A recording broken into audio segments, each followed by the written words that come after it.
Figuritização escriturística. É bem provável que você jamais ouviu falar sobre isso, em razão de que trata-se de uma criação nossa, em decorrência de nossas muitas considerações com respeito às máximas do mundo teológico. Por exemplo, afirma-se que os livros de Jó, Salmos, Provérbios, Eclesiastes e Cantares são livros poéticos e que, em razão disso, muitas de suas verdades não devem ser interpretadas ao pé da letra, ou seja, consideradas de forma literal por superabundar ali muitas figuras de linguagem. O fato de assim o sê-lo não deixa de ser esta uma forma de representar realidades, como nós bem colocamos em nosso estudo anterior. Veja, estaria Deus romantizando a sua palavra, sem um propósito, um objetivo direto, a fim de nos tornar esclarecido questões a que ele se propunha ou se propõe? Pois é isso que parecem ou fazem parecer os teólogos quando tratam estes livros desta maneira. Sabemos da importância das metáforas, dos símbolos, enfim, das figuras, mas é claro, é óbvio que todas elas visam que representar, ilustrar ou demonstrar realidades, sejam físicas ou espirituais, de molde que sempre, sempre, o objetivo final de Deus em sua palavra tem de ser atingido. E é proporcionar o quê? Instrução, conhecimento, informação. Entendem? No livro de 2 Coríntios, no capítulo 4, no verso 2, nós lemos o seguinte: pelo contrário, rejeitamos as coisas que por vergonhosas se ocultam, não andando com astúcia, nem adulterando, noutras versões, falsificando a palavra de Deus. Antes recomendamos a consciência de todo homem na presença de Deus, pela manifestação da verdade. Nossa, quanto ensino em tão poucas palavras. Nós devemos rejeitar as coisas que por vergonhosas se ocultam. E há muita coisa oculta que não se permite seja trazida à luz, de molde a manter as pessoas nas trevas do engano. É por isso que o quê? Em Salmos nós vamos ter que lâmpada para os meus pés é a tua palavra e luz para o meu caminho. Temos aqui uma metáfora que visa ensinar o quê? Uma verdade sobre a palavra de Deus, que ela de fato nos ilumina com sua verdade neste mundo de trevas enganosas. Onde está o romantismo aí? Absolutamente em lugar algum. Os homens andam com astúcia em todos os segmentos do conhecimento, porque o pano de fundo é afastar o Criador de sua criação, sempre. De modo que o quê? Os que temem a Deus, os que têm discernimento espiritual, aqueles que fazem da sua palavra sua única regra de fé e prática, não adultera, não falsifica a sua palavra. Antes se recomenda a consciência de qualquer um. Colocar-nos à prova, à luz de um está escrito, de um assim diz o Senhor. Colocar-nos. Percebe como se dá a manifestação da verdade? O mundo como nos deram a conhecer não é como parece. Esta é a grande verdade. Desde a entrada do pecado no mundo,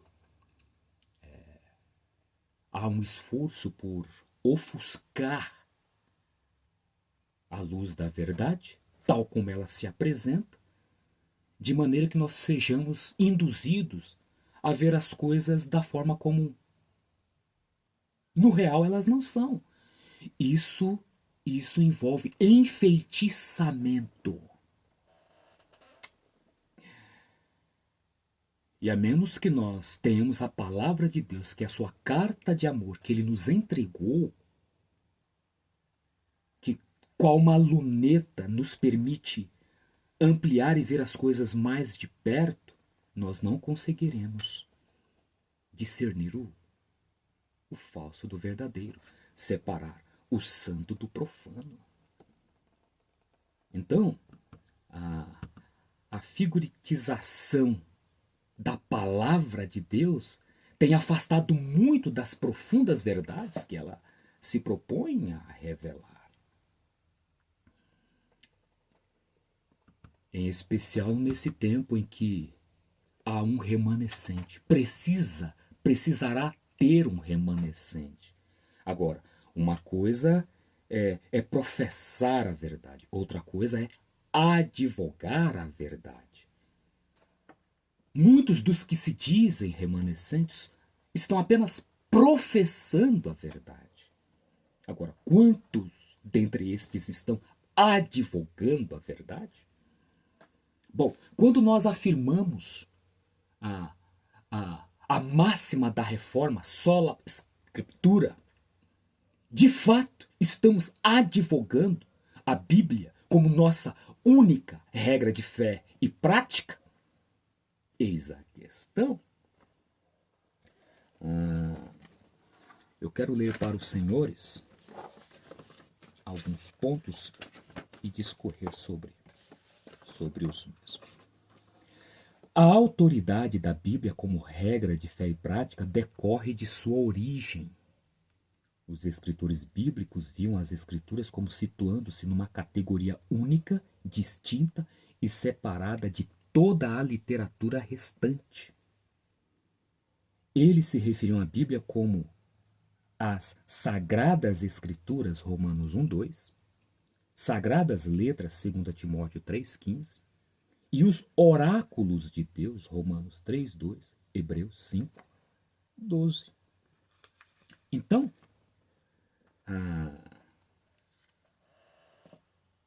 a Bíblia é um livro que prevalece sobre todos os outros livros.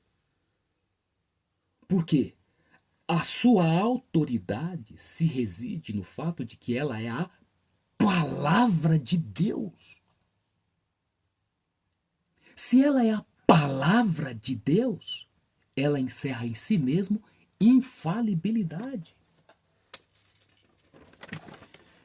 Diz Paulo que toda a escritura é inspirada por Deus e útil para o ensino, 2 Timóteo 3,16. A palavra grega theopneustos, aqui traduzida como inspirada, significa literalmente proveniente do fôlego de Deus. Aquilo que vem da boca de Deus, do bocejo de Deus, do fôlego de Deus, deve conter em si alguma errabilidade? Por que que eu estou insistindo nestes pontos? Porque nós veremos aqui, por exemplo,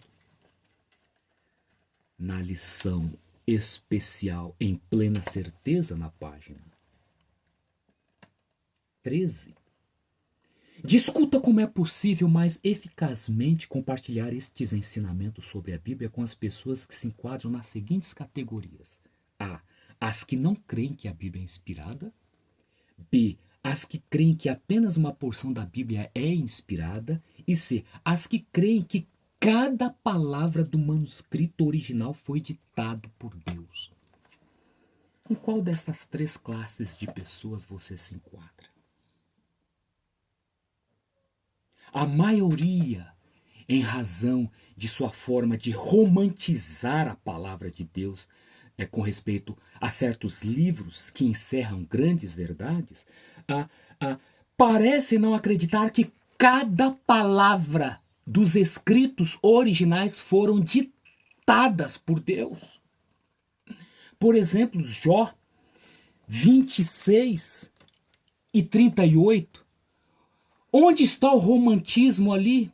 Quando Deus explora a natureza, a sua criação e faz uso de metáforas ou figura para representar o que ele está querendo dizer em verdade. Por quê? Por que figuritizar o objetivo pretendido? Salmos 2:104, por exemplo, com respeito em Salmos 2, a filiação literal de Jesus como Filho de Deus, que eles dizem que não. Pasmem! Pasmem! O mundo cristão não tem Jesus como Filho de Deus. O ser Filho de Deus, para eles, é uma figura de linguagem, porque eles não aceitam que Jesus é o unigênito, que significa o único gerado da espécie. Percebe o perigo de figuritizar a palavra de Deus? Levam as pessoas a não crerem na filiação divina dele. Jesus, antes da encarnação, é o Filho de Deus porque é o unigênito gerado dele. E na pós-encarnação é o Filho do homem porque o quê? É gerado na humanidade. Hebreus 1 e 2, muito claro, mas eles vão interpretar Hebreus 1 como o quê? Como um simbolismo, algo figurado, algo fictício que não representa a realidade daquilo que se pretende expor. Provérbios 8. Não. Ele me possuiu no princípio de seus caminhos. Não, não é literal. É uma figura de linguagem.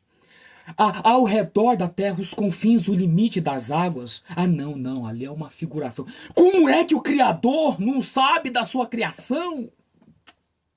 Eclesiastes 1:9. Os homens debaixo do sol. Não, o sol está do lado. O sol está do lado. Nós não estamos debaixo do sol, é figurado. E por aí vai. Então, todas as narrativas históricas são vistas pelos autores bíblicos como eventos reais que efetivamente ocorreram e não como símbolos ou mitos.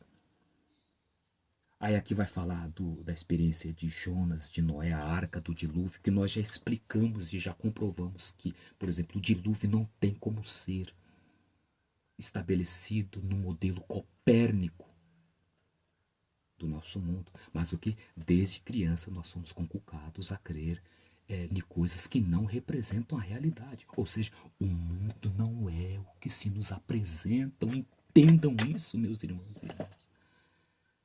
Na boca dos 144 mil não haverá engano.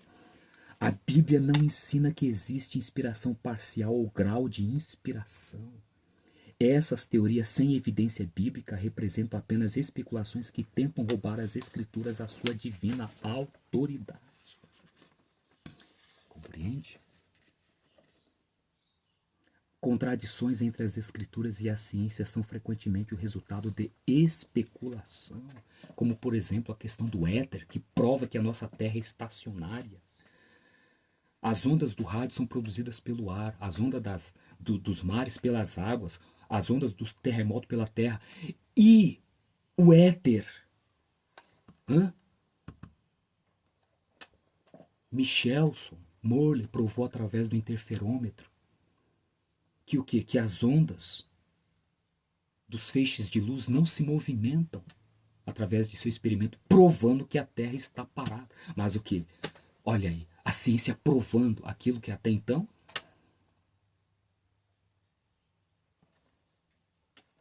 mas o que? Não. Vamos figuritizar a palavra para não aceitar a realidade das verdades que ela declara. É para se pensar ou não se a nossa convicção em toda a palavra que procede de Deus é de fato dele ou não. Reflitamos nestas coisas. Deus abençoe.